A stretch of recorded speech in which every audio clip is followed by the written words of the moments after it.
Story 1. The Lantern That Followed Outline. 1. The first glow Karen liked to hike alone. Her friends said it was reckless, but solitude was her church.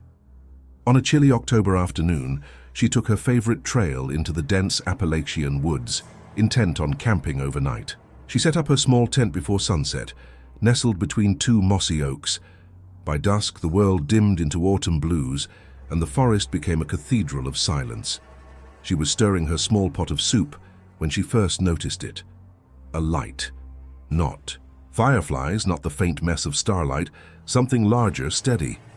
A distant lantern swaying between trunks, bobbing in rhythm. Her first thought was another hiker making camp. Odd, she thought, this trail rarely drew others.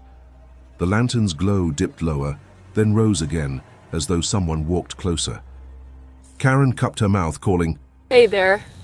No answer. The glow paused, floating still. Then, just as she stood, it blinked out, like a snuffed candle. The tree line sank back into dark silence. Karen frowned, cold air sliding down her throat. She told herself it was a trick of eyes adjusting.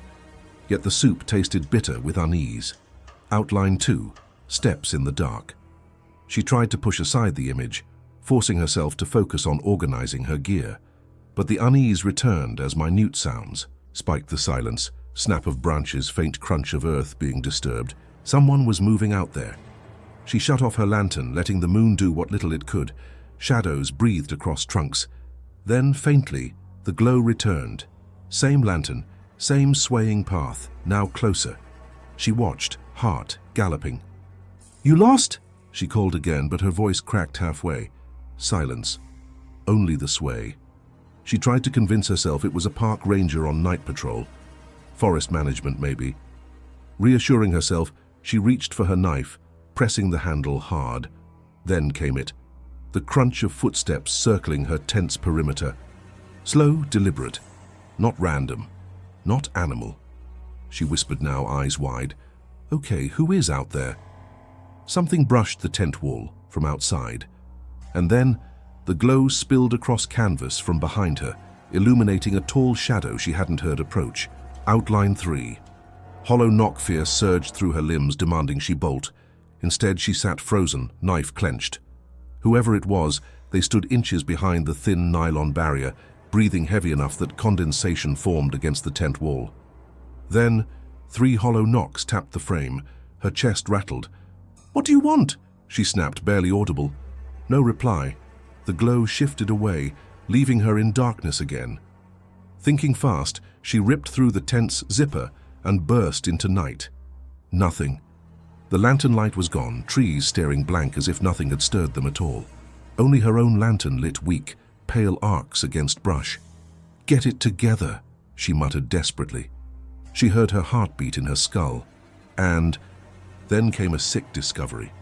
Across the ground by her campfire circle, footprints dragged through soil. Heavy boots. Except they didn't lead toward her campsite. They started there, appearing from nowhere, then wandered off toward black woods. She followed them, stupidly, with her light. At their end stood a single tree, split and blackened down the center. From its hollow, 2 gleaming eyes flashed and the lantern glow reignited.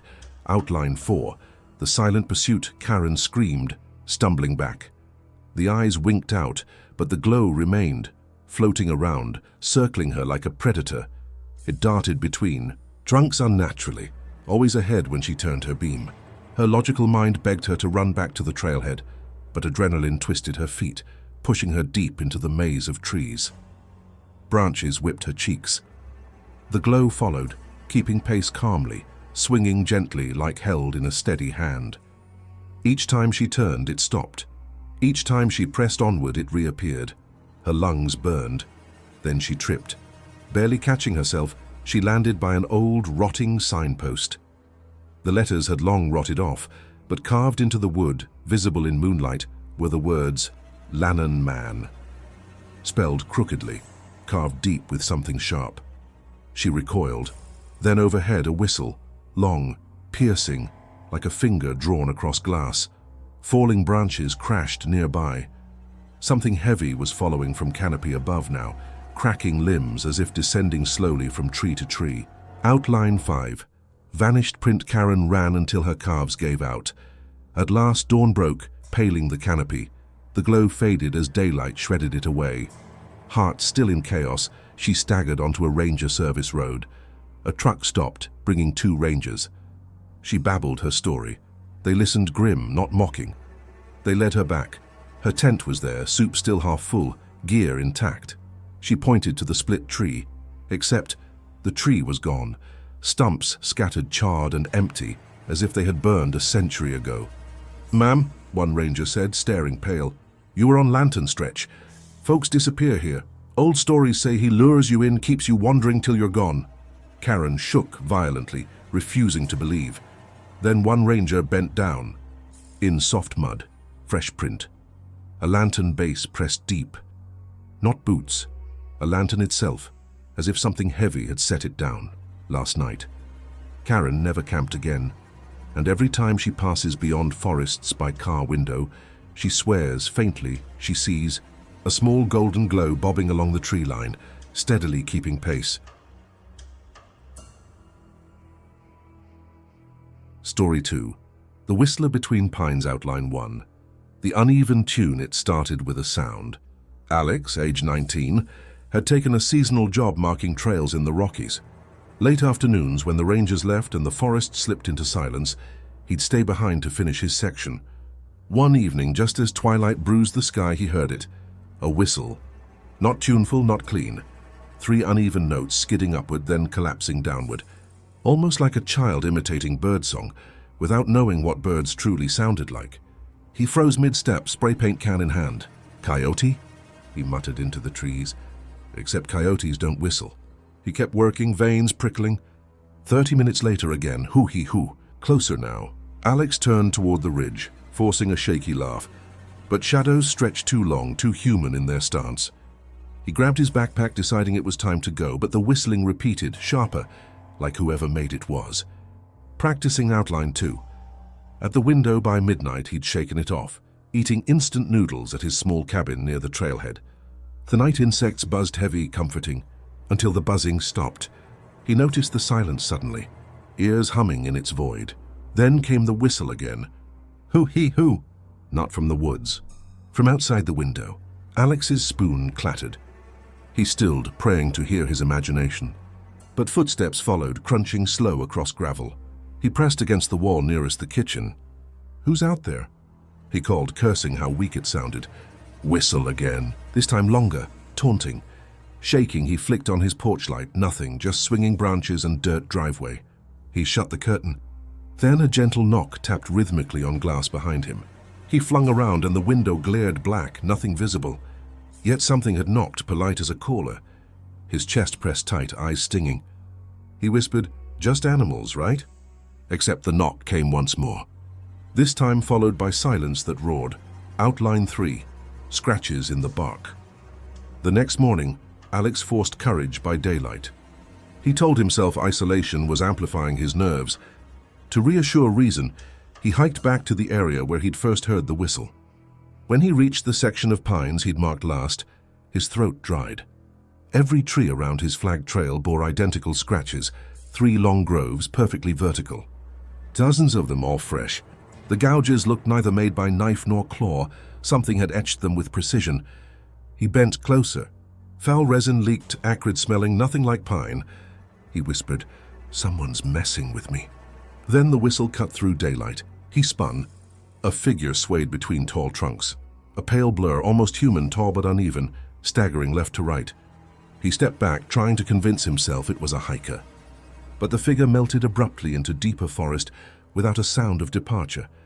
Only the whistle lingered, faint.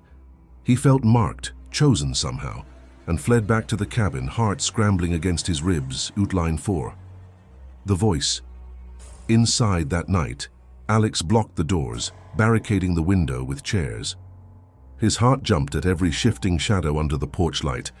Finally, hopelessly wired but exhausted, he tried to sleep with headphones on, drowning the quiet with music, until the track suddenly warped with static. In the static, he heard it, clear as day in the left earbud, hoo-hee-hoo. He ripped them off, panting. The whistle continued behind the headphones now, circling the cabin, tapping different walls. "Stop!" he screamed. Then voice, not outside, inside his skull, curling like smoke around marrow. "Why didn't you answer last night?" He bolted upright, pressing palms over ears until pain pulsed. The whistle resumed, mocking, dancing between his walls, and then the scraping began, under his bed, floorboards creaking to the rhythm of those 3 cursed notes. His lungs seized as if something bigger than air filled the room, dark and watching. Outline 5. The departure dawn broke with cruel indifference. Alex knew he couldn't stay. Bags stuffed, he staggered toward Service Road, eyes tearing from exhaustion. Forest seemed brighter yet heavier, gaze pressed against him from all sides. At the tree line, last sound, one final whistle, so close it burned his eardrums. He dared to glance back. Among the pines stood a hollowed trunk. Inside its cavity, a head slackly hung upside down, human features blurred white, mouth unhinged like rotten wood, whistling without lungs. Alex didn't look again. He tore through gravel until he met a ranger patrol. When he stammered what he saw, the ranger only paled. "You should have answered it politely," he said flatly. No further explanation. That was Alex's last shift. He never returned. But every few weeks from his apartment 3 states away, faintly through walls at 3:03 a.m., who, as if the forest still knew his name.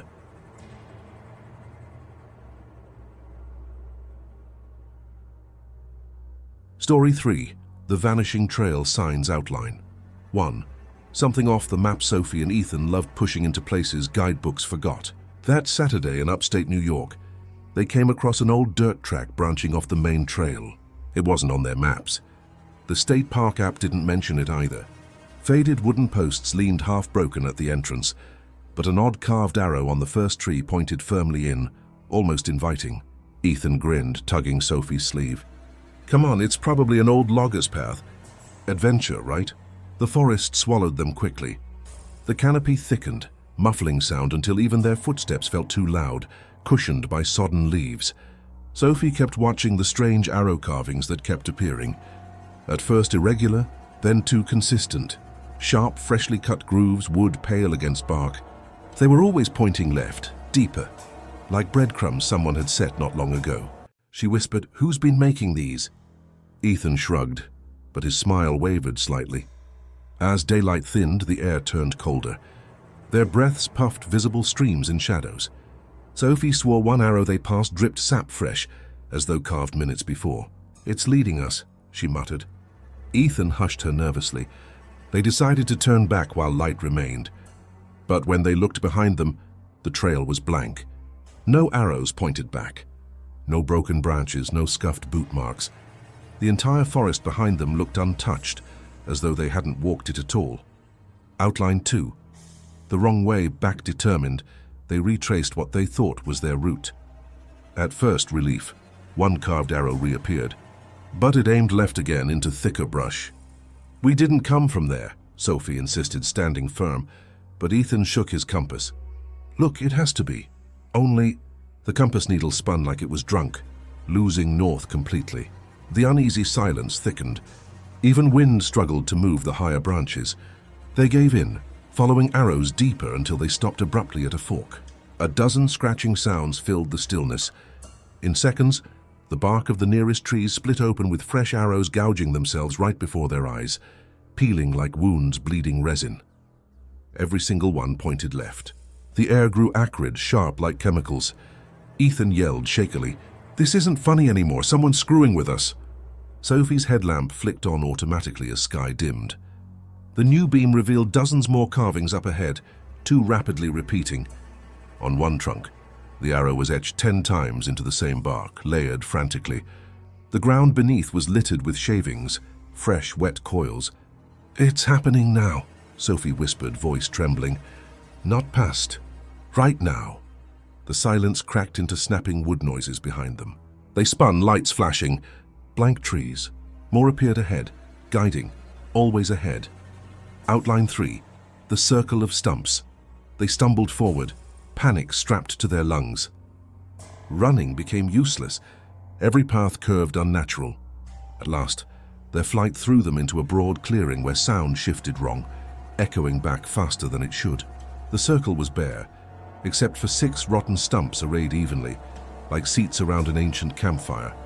Sophie bent, heart hammering. On one stump lay a bolted forest sign, its paint nearly gone. The number 5A faintly clung to its surface, beneath wide claw marks that shredded whatever else it had once said. She touched the grooves. Splinters stabbed her fingertip, pain sharp and nauseating. But stranger, visions flickered. For a split second, the meadow filled with figures. Not animals too tall, jaws distended, bodies bent at unnatural right angles. She reeled backward with a cry. Ethan pulled her hard. "Don't touch it!" Around them, the scratching noises revived. Trees beyond the ring had dozens of arrows carving themselves, gouging open with violent creaks. Their light beams caught shapes ducking just outside vision, tall, faceless, slipping from trunk to trunk. Every time they blinked, stumps seemed fewer. Were there 6? Sophie gasped. Ow, 5. Another crack. This time laughter vibrating through soil, like hollow wood chuckling all around them. Outline 4. The last direction.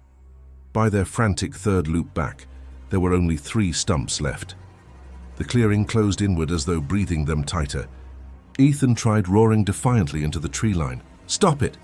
Stop screwing with us," his voice echoed, then layered back in strange distortion, repeating words he hadn't said. "Stay. Stay, stay." Sophie's knees buckled. She begged any force listening, sobs cracking through. The forest answered with quick gouges appearing right before them, carving circles and spirals now instead of arrows, glowing damp. For one horrible moment, she swore each spiral leaned like an eye. Then Ethan bolted, throwing himself toward open brush. Sophie screamed his name and stumbled after. He stopped short, headlamps shining up into trees. "Look," his voice trembled. Above them, bolted to a branch 20 feet high, dangled another forest sign. Its surface scraped raw into one chilling command: "Stop." Ethan gaped just long enough. Roots exploded upward around his ankles. Bark split into arms, snaring him as if trunks themselves bent. His scream cut short, dragged upward among thrashing limbs. Sophie howled into the clearing, and the woods laughed, each trunk groaning in chorus. Outline 5. The scarred return, then silence. Sophie collapsed, vision tunneling.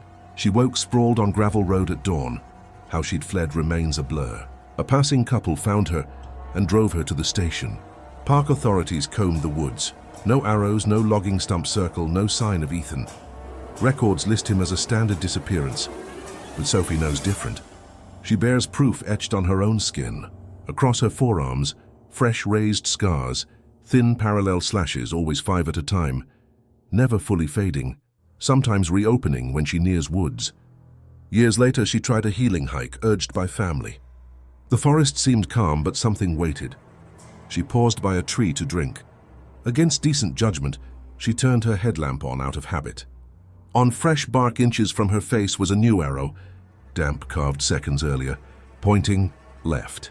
She dropped her bottle, swearing she heard Ethan's voice distantly between trunks, pleading, then laughing.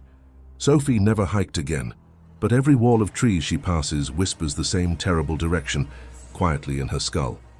Left. Story 4. The Watcher's Nest Outline. 1. The Stranger Hollow. 300 words. Maya had been documenting bird nests for her biology thesis, spending solitary weeks in sprawling Washington forests. She loved the soundscape, woodpecker taps, thrush calls, and whispering leaves. Her camera always found beauty. One Monday afternoon, while following a trail far off, she noticed something odd. High above, in an ancient cedar that towered like a cathedral, there was a nest, or something that looked like one. Not twigs and grasses, but strands of something thick and dark, woven tight like ropes. From the ground, she thought she saw movement inside it. The peculiar part, no bird sounds anywhere nearby, total hush. She pointed her lens, zooming fully. For a second, the nest shape shifted. Something sat inside. In that flicker, she swore she saw a pair of human eyes staring directly at her through the lens. She jerked back, heartbeat rattling, camera strap against her chest. "Must be shadows," she whispered, but chill tightened her lungs. As she lowered the camera, bark cracked above her. Part of the nest sagged, spilling a clump of blackened hair, too human, down the trunk, catching silently in lower branches. Outline 2. Echoes from above. 300 words. Her instincts screamed to pack it up and leave, but curiosity chained her boots to moss. She circled carefully so the cedar stayed in view. Stranger details popped. Below the nest, 3 other trunks showed cavities hollowed out. Each hole was stuffed with feathers and rags, as if nests crudely forced into tree flesh itself. Flies orbited them in lazy spirals, buzzing louder the nearer she stepped. She gagged at the smell. Sweet rot, unmistakably flesh hidden inside. Then came mimicry. From above, a voice called weak like an echo. "Help me, down here." But the voice wasn't hers, yet it wore her exact tone. Her stomach fell. She whispered out loud, "Someone stuck up there." Silence.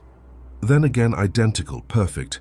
Her voice calling between the trees, repeating her plea for help. Maya's knees shook. She backed away. Branches trembled like something rising in agitation, limbs flexing. One cavity in a tree just 15 feet away bent deeper, as if an invisible face leaned out watching. She couldn't see it, but felt its gaze sow needles across her skin. Outline 3. The first descent. 300 words. Night fell quicker than expected. She made the rookie decision to headlamp her way back late. But the cedar tree seemed to stalk her. No matter the path, she glimpsed its vast trunk lurking beyond. Taking a rest on a fallen log, she stared upward and her throat froze cold. Something crawled from the nest. It wasn't climbing like an animal. It flowed, limbs too long, joints bending backward. A silhouette, more insect than human. Small bones and feathers tore loose, showering earth. "No, no," Maya whispered. The figure hung in stillness, suspended by tangled strands. Then with elastic speed it descended head first, halting inches above the ground. Lamps glared its face, eyeless sockets, jaw cracked unnaturally wide, tangled moss and hair dripping down. It mimicked her voice again. "Help me, help me," but now laughed on the last syllable, mocking. Maya screamed, stumbling backward through wet brush.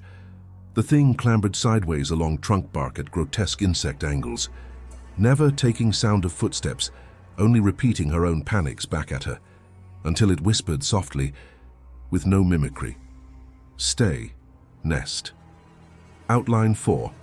Into the hollow. 300 words. Running became futile. Root after root twisted her ankles, and always the cedar tower loomed behind her. Trees bent in odd angles, all riddled with those cavities stuffed with damp hair and rags. At one she slipped and her light swung directly inside. What she saw made her retch. Not clothing, not nests, but skeletal remains stacked in fetal crouches. Dozens, all craned upward as if trying to climb out, mouths open in eternal silent screams, their skulls stuffed with feathers. As she screamed anew, the forest repeated it back, her voice ricocheting all around. She tried covering her ears, but it only grew louder, pressing like a hive's drone. A wind tore branches loose, the cedar trunk splitting wider.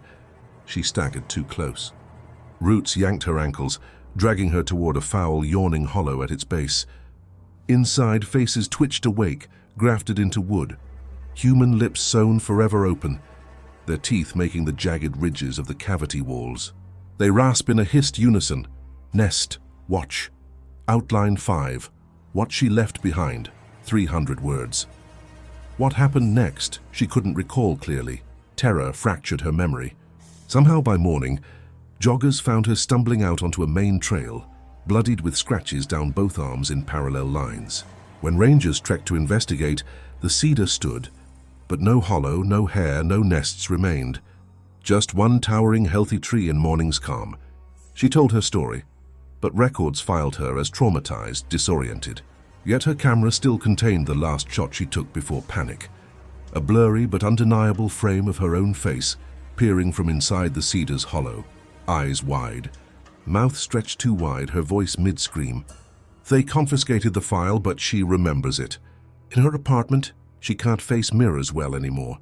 At night, just before dozing, she hears the sound of fluttering husks. She swears her reflection sometimes tilts its head with the faintest whisper only she can hear. Stay, nest. Story 5. The Forgotten Screams Outline. 1. The tape in the cabin, 300 words. Liam volunteered for seasonal ranger duty to escape city noise. Guards rotated posts weekly, leaving him caretaker of a quiet service cabin. On day 2, rummaging shelves, he discovered a dusty box of cassettes. Faded marker labels read, "Field Session Logs." Curious, he slotted one into the cabin's ancient player. Static fuzzed, then tape crackled alive. Male voice, Patrol 1978. Section 4. Noting forest unusually still. Then the voice cracked into sudden, blood-curdling screams recorded live, echoing through woods. Metallic clatter. Male voice yelling, "Oh God, what is..." before tape cut dead. Liam's skin bristled cold. He whispered to empty walls, "What the hell was that?" Stillness suffocated him. He ejected the tape, meaning to burn it. But as he held it in hand faintly, behind him on the porch, he thought he heard the same scream ripple through the forest. Delayed by 40 years, outline 2, playback outside, out to 300 words, shaking nerves. He rationed explanation, maybe staged prank, a ranger hazing tradition. Yet at dusk, another tape tempted him. He pressed play. Grainy whispers filled the speakers instead of a voice. "We're lost. The trail. Stop, stop!" A woman and child voices sobbing. The recording grew distorted with static, like dragging microphone through dirt. Then cut distant forest echo, "Help us. Help!" Loop repeating unnaturally. Liam ripped it out, heartbeat cannoning. He froze. From outside cabin walls came the same voices, identical, calling nearby through trees. "Help us! Help!" over and over. He snapped flashlight on, flinging door open. Nothing but dark lines of trunks. Voices persisted all around, overlapping like playback run through multiple speakers. He slammed door, chest seizing. He grabbed every cassette, locking them in duffel, hiding it under bed, desperate to stop hearing. But whispers seeped through floorboards, thin, muffled pleading, no longer from tapes. Outline 3, The Forest Answers. 300 words. By midnight, sheer exhaustion broke him. Against better judgment, he recorded his own voice on a blank tape shouting, "Who are you? What do you want?" He rewound, pressed play. At first his voice returned normally. Then static warped, reformed. "We are what is remembered," drawled back eerily slow. His breath collapsed shallow, terror choking like soil in throat. "We screamed to stay," the tape hissed. Each window pane rattled. Clattering faint knocks reverberated like many hands pressing. He backed into the corner, duffel pressed tight to chest. Forest now alive with screams, everyone from tapes chasing, overlapping, filling gaps between heartbeat. His ears rang. One scream rose higher, closer until glass cracked, not recording but real, erupting just behind him with hot breath. He spun, empty chair, nothing else. Then whisper, "Check outside." Against his best sanity, he peered window beam into forest, seeing pale outlines of dozens, mouths open, moving but no bodies behind them. Just mouths floating in trees. Outline 4, the endless rewind, 300 words, panic split him. He stormed outside with flashlight, tapes underarm, determined to destroy them. The moment he stepped off porch, all voices cut silent. Stillness knocked heavy as burial. He strode to fire pit, flung tapes in, struck match. The flames hissed, licking plastic. Just as it began to warp, shrill screech burst, the sound of 20 cassettes playing backwards simultaneously. He dropped to knees, clutching ears. In fire, shapes briefly formed, faces screaming, writhing within flame frames of tape film twisting. He stumbled, falling into pine needles. The cabin behind him now faintly glowed, window filled with blurred outlines of screaming faces pressed against glass panes. His own tape recorder clicked start on its own inside, blaring static outward. Then his own recorded voice called from it, "Liam, come find us." He shook his head violently. "I never said that." The forest disagreed. The same voice chorused back hundreds at once, "You did. You will." Outline 5, the last tape, now 300 words. By morning, fellow rangers came looking. They found the cabin deserted, only duffel bag, melted plastic and ash. The tape recorder still spun silently. They packed it for record. Later, one ranger against others' advice pressed play in the truck ride home. Static hissed before a voice emerged, Liam's voice. Patrol 2023. Alone in service cabin, something strange in the tapes. It went on vividly, recounting things he'd never told anyone, as though narrating what would happen before it did. Then abruptly, the truck hissed with distant screams, matched by faint cries spilling straight from the tree line outside windows. They switched it off, horrified. That was the final incident entered in reports, sealed away. Legend whispers those tapes reappear wherever forests grow thick enough. Campers sometimes find battered cassettes wedged into bark, labels unreadable. When played, faint at first, always the same. Forgotten screams calling through time. They never match anyone alive, but always sound exactly like someone who recently vanished.